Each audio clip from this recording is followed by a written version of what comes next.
Det vigtigste for mig, når jeg vælger arbejdsbukser, det er komforten. Så åndbarhed og stretchen og sådan noget. Og det gør de jo meget godt.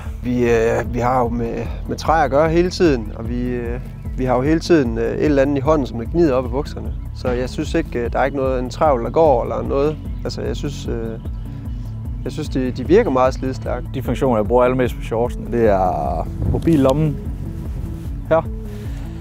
Og så tomstokslommen herovre.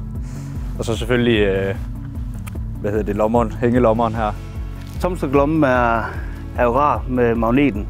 Især når vi kravler rundt op på taget, hvor man godt kan komme til at tabe den. Hvor der vil være rigtig langt ned på jorden og hente den. Jeg har jo fået den her fede lomme her. Den bruger jeg jo meget til skruer, og hvor der er sådan et luksystem i. Det er super behageligt. Også i forhold til de åbne lommer, der plejer man tit at have en masse savsmuld i. Sådan efter en uges arbejde.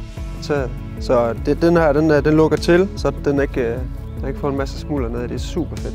Skjorten er rigtig dejlig kvalitet at have på. Designet igen er rigtig fint. Jeg synes, den følger godt med mode. Og farveren, det er lige mig. Jamen, jeg synes, trøjen er super fed. Bare altså designmæssigt og komforten. Virkelig, virkelig fed kvalitet. Og så har jeg egentlig været glad for at arbejde i den, fordi der er sådan noget stretch i. Jakken og trøjen, der er god bevægelighed i, og god vindstof i jakken. Den er lun. Den er rigtig god til alt det skiftende vejr. Vesten er jeg super glad for, faktisk.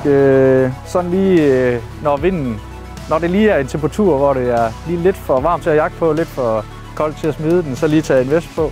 Design på vesten, det er rigtig godt. Og så lommeren her, dem er jeg rigtig glad for. Også der er lidt stretch i. Jeg synes, det er et rigtig fint design.